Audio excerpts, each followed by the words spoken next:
ndumiwe manya randi uri muji wanje uri umuntu wanje tumaze gutegura byinshi okay bivuge areke kuduteranya ibintu byo muri 2020 mu kinama kuri zone WIZ design bamukiye kuri stage utishavuzwa ari mutabanije nagukubise jido urambabarira basi ndibaza turi muri 2023 urambabarira okay byaraheze papa ugwa rukwira ufise umudada mukundana wivuga imbere kamera nyamara bwatse ko bari kwega kuri Brown bamenye yuko never ntigikunda nta uhari man watukora ko dumunabesha nta uhari Hera bakunzi wa Nyishu Media kuri microphone mukubona na Nice behind camera mukumena Bobo. So guys ndebera mukidevye naho herereye mwaramutse canke bwakeye. Kuri microphone za Nyishu Media muri kumwe na Nice turi kumwe no mu guest wacu umutumire wacu bamwitwa Brown. Ndazi subwa mbere mu mubonye sijya kabiri sinijya gatatu no mu dance ariko abikora neza no muntu ariko arabyiteramo neza mu biteramo bitandukanye mu basani batandukanye baramuhamagaza kugira nti aje abadansire bivanye n'ukuntu abyiteramo ndaguhaye kazi imbere microphone za Nyishu Media. Yego merci beaucoup. Ukasha kundamukizwa kunzi bana kunzi wa Nyishu Media. Yego abakunzi ba Nyishu Media ndabaramukije cyane gose. Okay. So bakunzi wa Nyishu Media ushaka kwibaza wibaza Nice no musi yatuzaniye iki Nice mbona ushaka kwada dasutwa leo umetuletea nini. So guys nawemereye uko nta kintu kibenzo so kubazanira nta kintu kiteye ubwonzo so kubazana ubu ni ibintu bizima ibintu bisobanutse. So Brown niko na swali kwanza nataka nikuulize baada ationgea hata vitu virefu vitu ya kusubitu yako ilo swali hilo wafansi wengine hapo ujima nani nimekutafutisha wafansi wengi wamenitafuta kanambia Nice please murondo ya mtipe umutubarize hiyo kesi uri tayari I'm ready. Okay hariho video nyinshi wabonekanye uri kuri stage mukumara tamba nande na CHANNY QUEEN hamwe n'umudada uriko byitamo neza muri industry bamwitwa Estanish ubu muzi ndibaza Yego ndamuzi ndakorana nabo kandi mwarakoranye okay reka tubanze dufate kwenda kuri Estanish numvise tetesi ziko zinakuwa kandi amakuru atari vumbe bavuga ati uko wowe na Estanish ngo mu wa motoka kimapenzi nibyo cyangwa sibyo ya tena ni vitu ambavyo vimevuma sana mpaka yani wafansi wakanambia Nice please mtafute mwanamume muulize is true ama sio kweli mbo icambere kanwenge kwanza mbo biravana n'abantu kuntu cambere uko urazi iyo uri umustare ni ngombwa kwanza bakuvuge ko ibintu byinshi bakuvuge ko ibintu byinshi yego ari utu video twinshi maze gukorana na Estanish turi mu repetition mu nzi wiwe turi mu concert ibintu dutamba nyene ari ukuntu uri muri concert muko muratamba no mu star w'umukobwa ni ngombwa umukoreko okay abakobwa kugira public ishituke nyene cangamuke ndibazo rabizi wenyine yeah mvu hama ico kindi ni bwa mbere ndacyumvisa obo kuri wewe ni surprise mbo kuri Jenny surprise ariko ni datredinze cyego ati ngo Estanish ashaka asoka no murasere we wamitwa Brown mbo ivyo je ntacyo no bivugako okay abafasi munagyumvise ibyo ya mbere iya kabiri akavuga ati yuko dushize apare Estanish tugende kuri CHANNY QUEEN yari kuri stage warashwanye ratari induru ngo numvise no kubona wagwanye na Kamani Lantern DJ urarashwana kwa CHANNY QUEEN why wotubwira impamvu wakoze bya bintu wotubwira impamvu nyabaki kuko iyo umuntu ashwanye yacanye umukobwa hariho abari mu question menshi ibibazo byinshi bashaka kutishira kwishyura abafana CHANNY QUEEN ndamukunda ni mu boss wanje CHANNY QUEEN uramukunda aho kanyuma niko kabi reka ego ako kanyuma niko kabi ucugafatira rero okay utubwira mufitanye urukundo nyabakira na CHANNY QUEEN mbo CHANNY QUEEN cyambere kwanza ndamwemera nawe akabanyemera kurumva aho hantu harakomeye cyane arakwemera nawe ukamwemera okay urumva ushaka ubwatsi yuko CHANNY QUEEN wewe uranabyemera ko mukundana bisanzwe kunyura byemera yego ya rabi abakoze Nyishu Media ni umubosi wanje bazurindire iyo ndi umubosi reka kubaza kurushira udakunze umubosi wawe ukundana none wakunda umubosi cyangwa ukunda ibinaguha man ukunda nyi mafaranga bisanzwe ibyo ni bisanzwe yari impamvu ndamukunda basi iyo mpamvu nayo umutima wanje ni ubizi okay watubwiye ati okay umutima wawe wundi murafite ni relation na CHANNY QUEEN mbo relation ziratandukanye est-ce que quelle relation sindababwiye rega uri umuntu akuze man yuba y'umutipe no mudade yo bari muri horaship haba hari iki wowe uvuga ati jewe horaship dofitanije na CHANNY QUEEN niyi wowe imbere kamera nibisanzwe kuko mose muri muri industry ni umubosi jewe ndi umukozi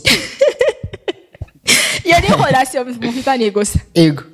so abakozi benshi bidabavyumvise kuko bari bafise ikintu citwa amakenga so Brown no mu danseri kuri trendiga cyane Brown no muntu uri mu ba danseri abasani benshi bariko barakwizera so tubwira nirihe banga mu budanseri bwa ukoresha niribe banga rituma umva kira musara kubonye ukuntu uri kuratamba acha gushaka batuje mu tipe banamushye muri clip yanje yomera fresh yomera nirihe banga ukoresha man kazi na dawa murajyo bisemandi eti kazi na dawa akazi no muti ono muti nyabakokoresha dawa yiwanje wewe wacho yumvira ko ari iki nasi ntahuza amani guko baruto dawa yanje kujya gukora cyane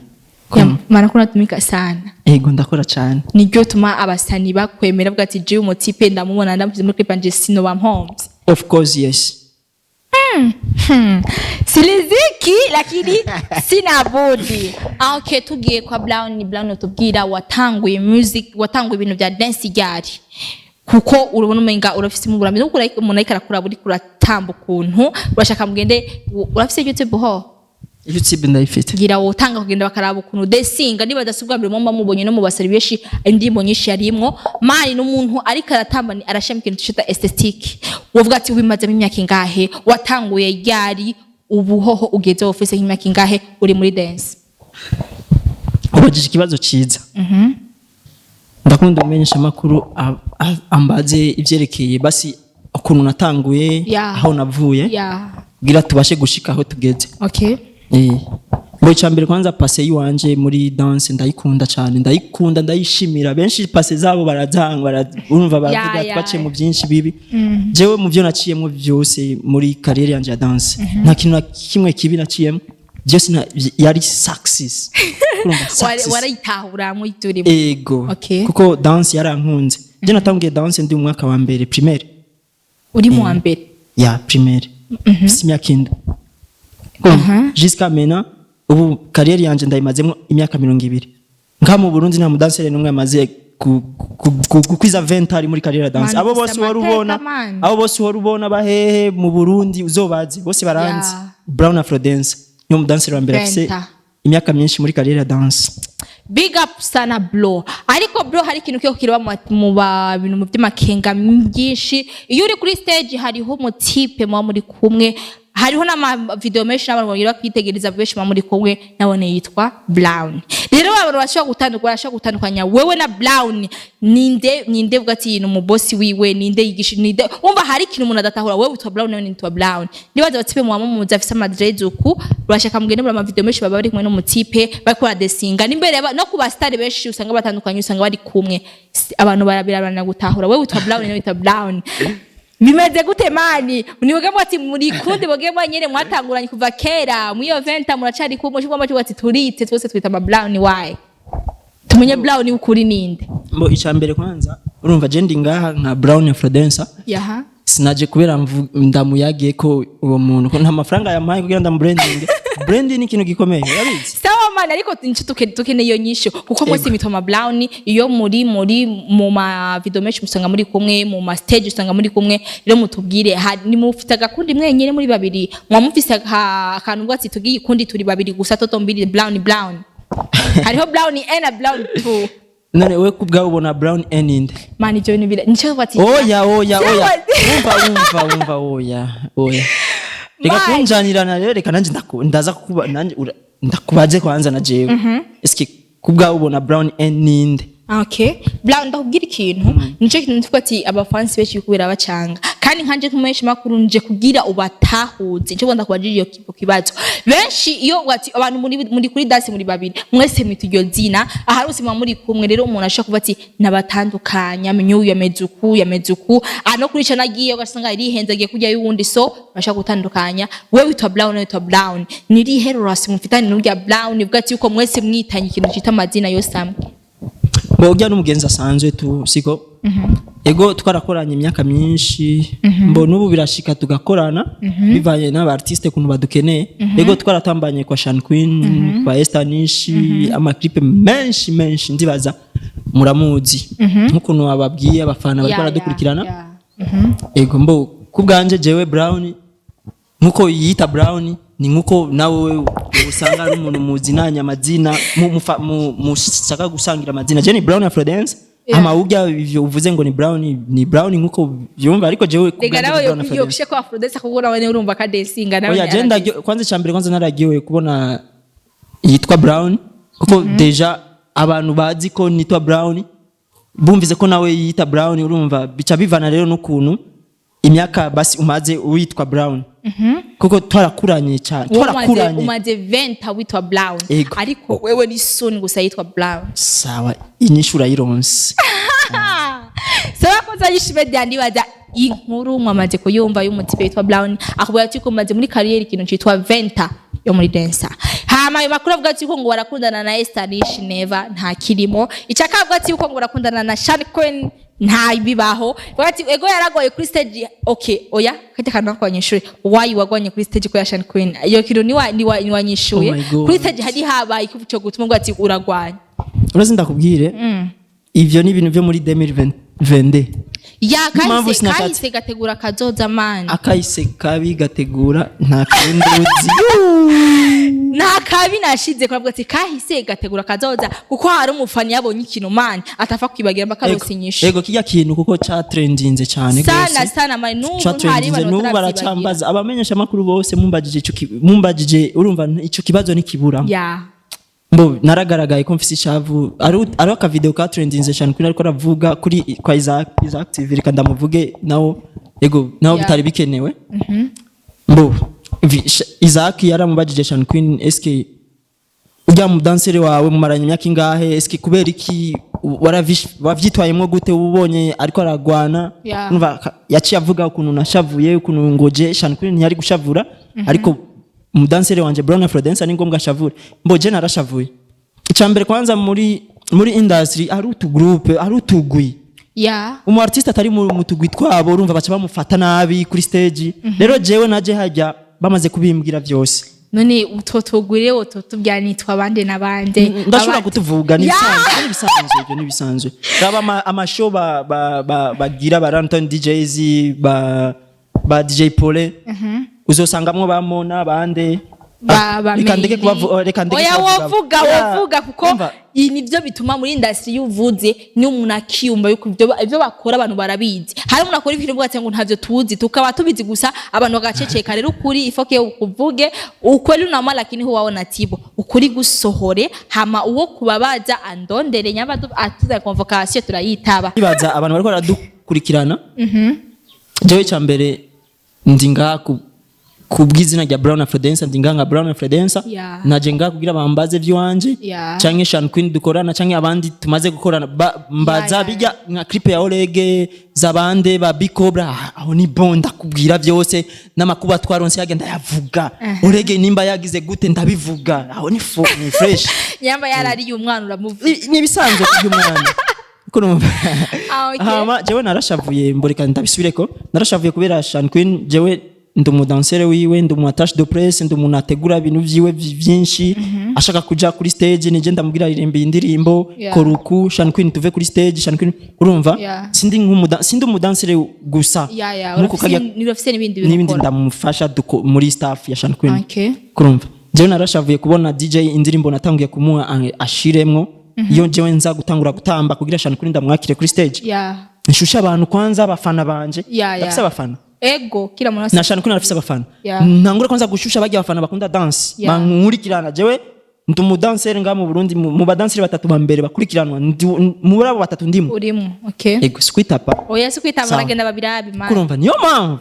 natanguye kuvuga reka ndamuhe DJ mixage yanje ntangure gutamba ndibaza ka video kara trend zora kabona DJ ndiko ndatamba mixage yari maze juste yari mixage ya 2 minutes kuri wi second acara kupa kumbe rero kujya gukupa yashaka nyene kudukorerako kumbe rero na jewe hari umu star yaririmbye hajya yari kuririmba hajya yambwiye ko hari umu DJ yazo afise utuntu two kwigira uwo mu star sinamuvuga ego urumva rero uwo mu DJ arakupa mixage urumva mixage ya 10 minutes iri kuri 8 secondes 8 secondes ndiko ndatamba ndiko ndashusha abantu kujya nyene CHANNY QUEEN bamuhamagaye urumva a performing je nkatangura gushusha abantu DJ akaca kupa nkaca mvuga naciye ubwo nyene naciye mvuga ya bintu wa mustare yambwiye nivyo uwo mu DJ ni wo muri Runtown DJs murabazi ni DJ Cut Loose DJ Cut Loose ahari hose ndibaza kiganiro za kucyumva kuko je yarambabaje muri rirya joro bijya yakoze sinabishimye kurumva candagenda hajya ndamubwira bro ivyo wakoze sivyo kandi nimba ushaka induru urayibona ntihajya nyane wacubona mi pro aguma nkwega ku brown ya Frodensa giruku reka mwihoze oya sinari kuca ndamwihoza kuko numwana mubi ya urumva ko yakoze amakosa okay so hama ikindi kibazo abantu bakora byumva kuko hari biba bakwitaye abakwise ngo urya mwana usanga atandira afise bari gitandiro batazi byabaye hajya kuri stage ikindi cya kabiri ati wewe waramukubise Landry promoter why none Landry promoter ko tuzi ukora mu promoter akora ibiganiro nawe ne akoze ikosa yakejya kuri stage habwo ati uramukubise ya bya Landry promoter ivyo vyaraheze ni vyake man guhera byaraheze ariko iyo question urashaka kuyishura kuko ara ndakubwira hari abantu bagifitiye ishavu kuko batazi ibintu byabaye why wakoze big barabire hama ushije kibazo why wakubise Landry promoter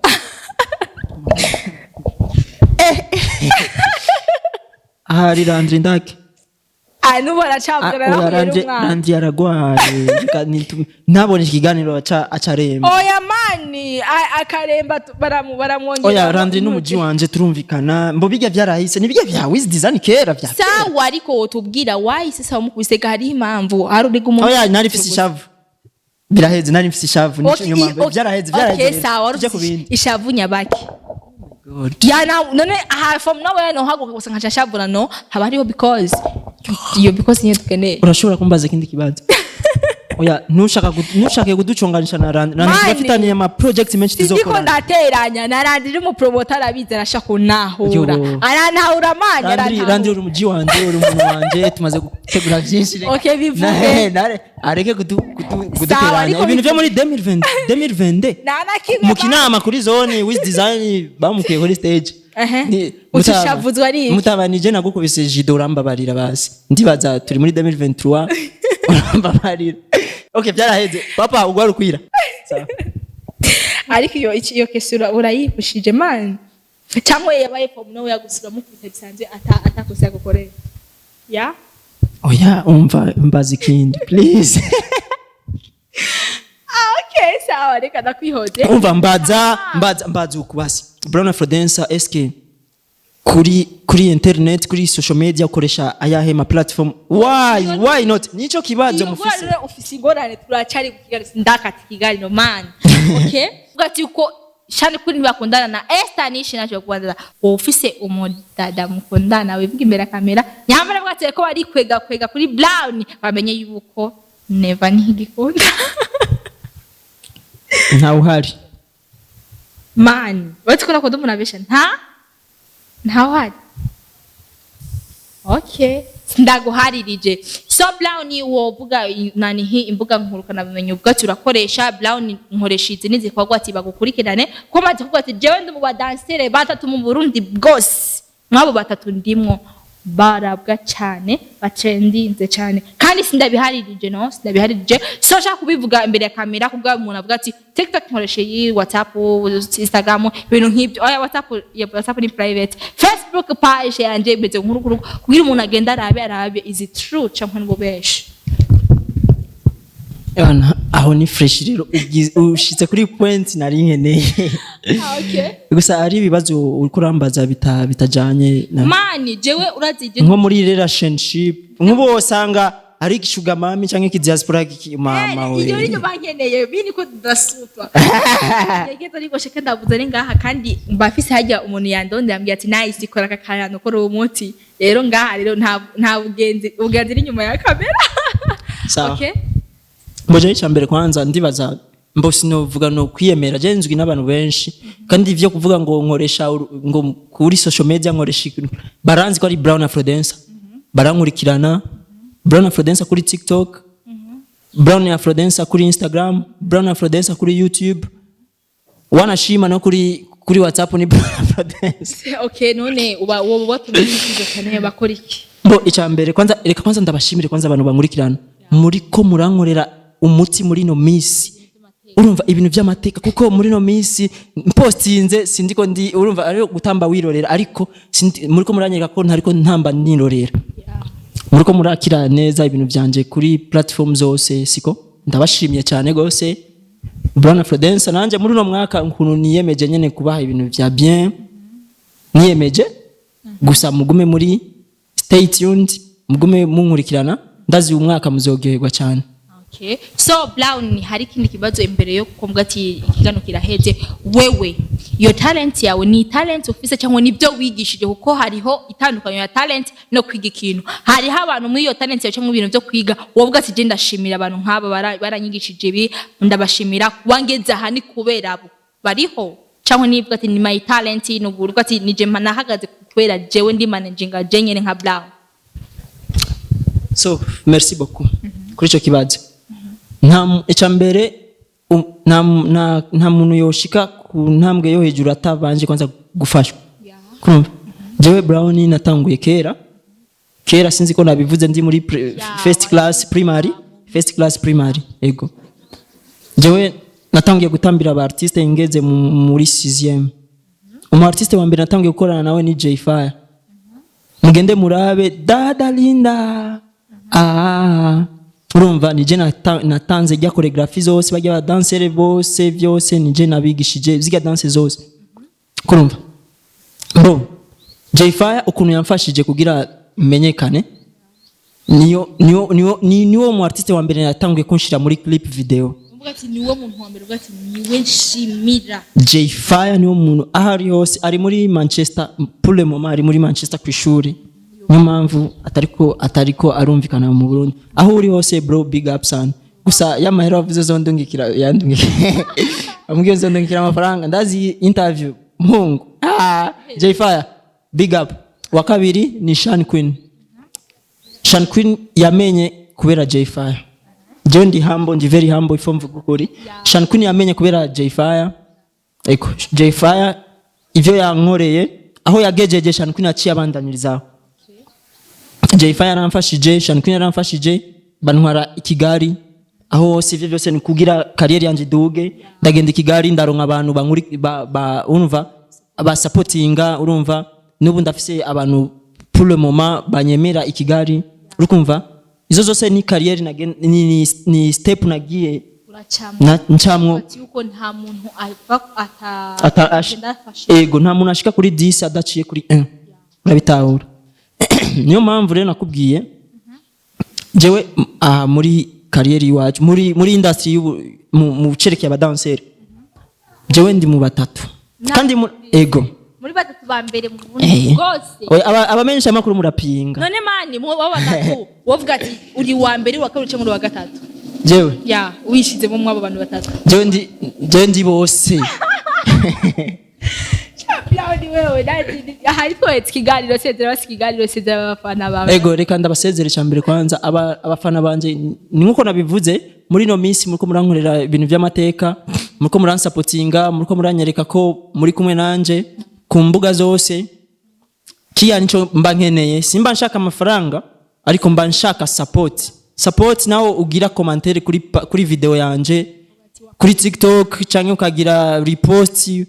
ukantaginga Brown Afrodancer ndabyohegwa simba nshaka amafaranga mashaka gusa unyereke kuri kumwe nanje nta kindi gusa mukomeze kunshigikira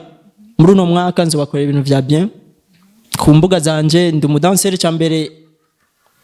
atanebwa ni umudanseri cyambere ari ku mwanya nguma ndabaha ama TikTok atesa abadada beza kuri TikTok video yanje ariyo video mmerutse gupostinga guys muze kuri TikTok niho ndi muri uno mwanya muri uno mwaka ndi kuri TikTok cyane muze murikire Brown Afrodancer muzogyoherwa mwaka wose ndaza abadada benshi barakunda TikTok so bakunze yishimeda ndabasezeye I love so much kuba witaye mwanya wawe ukaraba ikiganiro ndagukunda cyane ndumiwe